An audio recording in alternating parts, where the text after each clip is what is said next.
today we had a bit of a scare. I was sitting in the trailer and suddenly I hear just chaos breaking loose outside, like gates rattling and like shaking like this really violently. I run out the door and I find Ruach on the ground, like with his legs stuck in their gates, like you can see this gate here. And I think he was rolling and he just rolled and got his leg through the gate and he could not get it out. And then he got up and he was kind of favoring it a little bit. I think he's fine now, but it was terrifying in the moment. So I feel like I'm already gonna get flack for this with his head being under that hitching rail there. But a lot of people have questions about taking a 2-year-old on a trip like this where we're traveling full time. And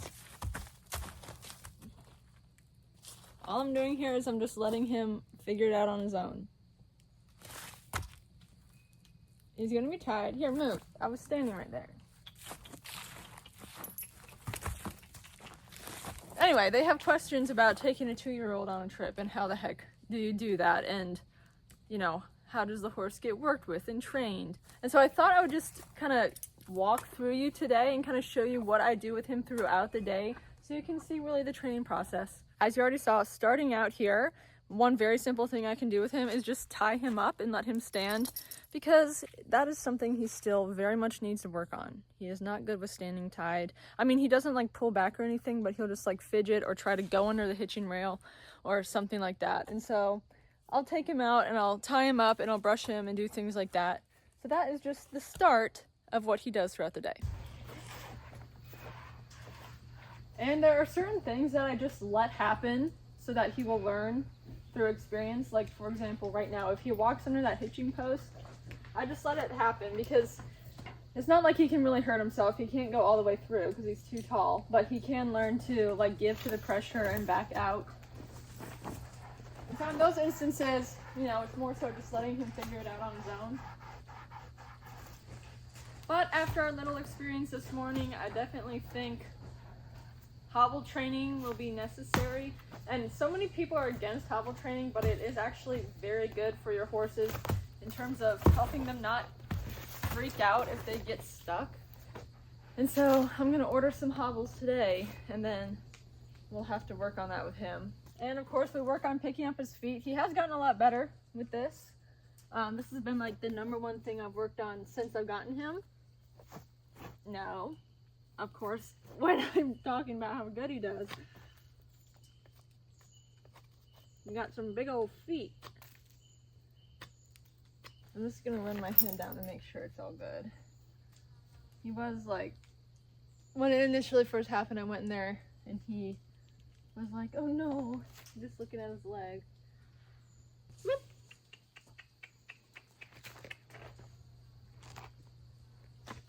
Oh boy, it's okay. I don't think it's hurt because it's not swollen. You know, it was just a scary experience, I think, for him and for us. And so since he is only 2 years old, we leave those sessions to like 10 to 15 minutes. More so where it's more of a mental thing, like him standing tied, picking up his feet, you know, kind of mentally exhausting for him, or doing groundwork. But we do go on rides, and we go on long rides, like for a few miles a day, few hours a day. And that to me is different for young horses because it's allowing them to get out and see things and play because, you know, he's not in a normal 2-year-old horse situation. For me, those situations can be extended long periods, especially because we're not like working him really hard. We just usually walk and trot on the trails. And so I'm going to get Tucker tacked up and get ready to go out on the trails, and then we'll get Mr. Baby Ruach and we'll be good to go. So he ponies pretty good. He's actually very good at it, but I still like to reinforce some boundaries with him before I get on the horse because he just naturally is more pushy and forward and tends to ignore pressure a little bit more. So this session is literally like 1 minute. And I'll just take it, I'll take 1 minute to just reinforce some yielding. So like yielding the hind quarters. Boy. Like that. That's all I do. Yielding his shoulders. So getting him to step away from me with his front end. And if he does something like that where he kind of like walks into me, I'll make him keep going. So there we go. And then I'll have him back up. Back up. Back up. Back up. away. So you can see looking, chewing. That means he's honing in and paying attention. And so those are just some really simple groundwork exercises I personally use just to help him get focused and aware of where I am, where Tucker is. And so if you want to get a rundown of those exercises and how to do them and how to train your horse to do them, I have an online course where I walk you step by step through each of them and also when to use them. And so I will put the link in the description to that course. It's the How to Maintain and Gain Your Horse's Respect Through Groundwork course.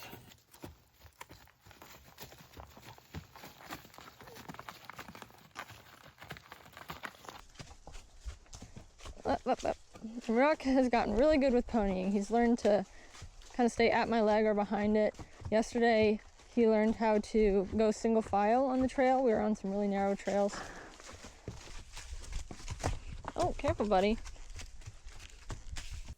He's slowing down today. We just climbed a massive mountain. I think he's tired. Now it is about 5 p.m. and we went on a really long ride today. I just like to take Ruach out more towards the evening so he has time to work that little brain since he's been in this big stall all day. And while we do this, we do a lot of groundwork. Mainly, we're just leading them and walking them on the trails. But then that presents the opportunity to work with Ruach on things he needs to work on. Like I mentioned earlier, he's just a very pushy horse by nature, and so leading is definitely something we work on a lot because it just still needs some work. Another thing I work on with Ruach is he had a tendency to run through gates and run me over trying to get out of the gate. And so we do a lot of work just standing or backing up when the gate is open, and I'll go through and then I'll have him stop and back up, back up, back up, back up. And that's just so he doesn't rush and he respects my space. No. And once he stands there a minute, I'll be like, okay, you can come on.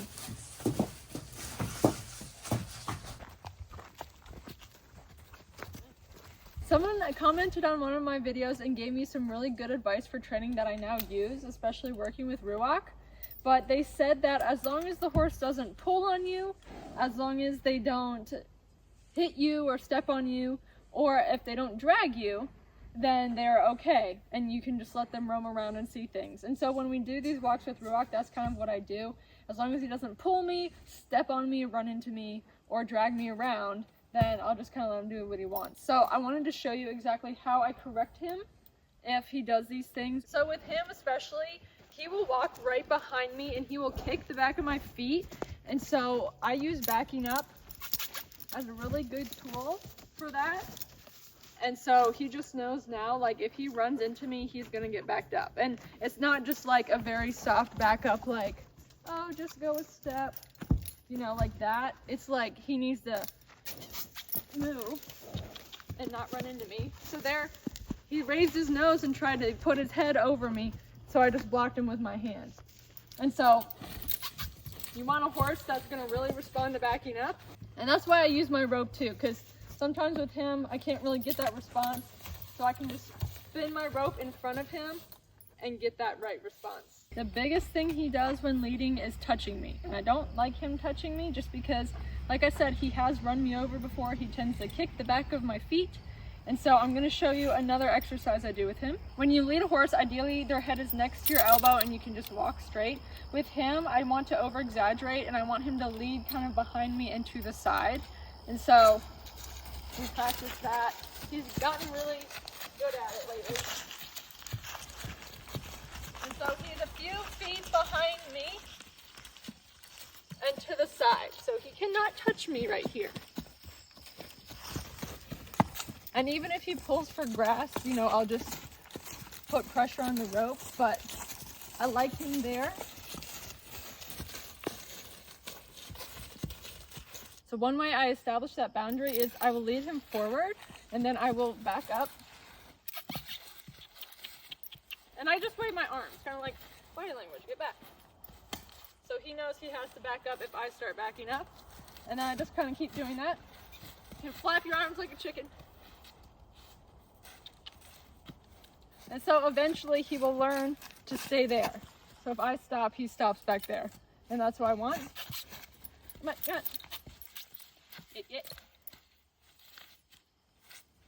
So it may not be pretty, but it is establishing those boundaries that you want so that I'm not constantly getting run over. And they're very good.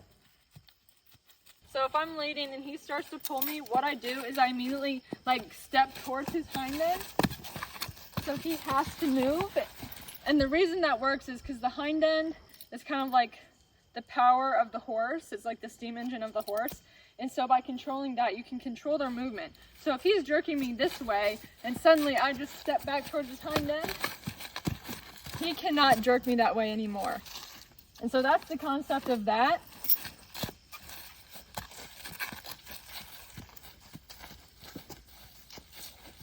And so you'll see his hind end step over when I do that. And that's how I stop him from pulling me. In all, Ruach is a very different horse compared to Tucker. Tucker's really sensitive. Ruach is not so much that way. And so these exercises are geared more for those horses that tend to be more pushy and pulling and things like that. The thing with these horses is while they're good horses, this behavior could turn dangerous. And since he's only 2, that's why I want to work on this now with him, because when he gets bigger and he's an adult, then that is solidified, that behavior is solidified in him. And so if I can break that behavior now, then he's going to be much easier and a much more pleasurable horse to work with. Once again, if you're interested in learning more about groundwork, you can check out my online course. It walks you through really simple groundwork exercises that are great for setting boundaries. So if you have a horse like Ruach that tends to be a bit more in your space and pushy, those can go a long way in helping you. So the link is in the description and it's at shop.equinehelper.com.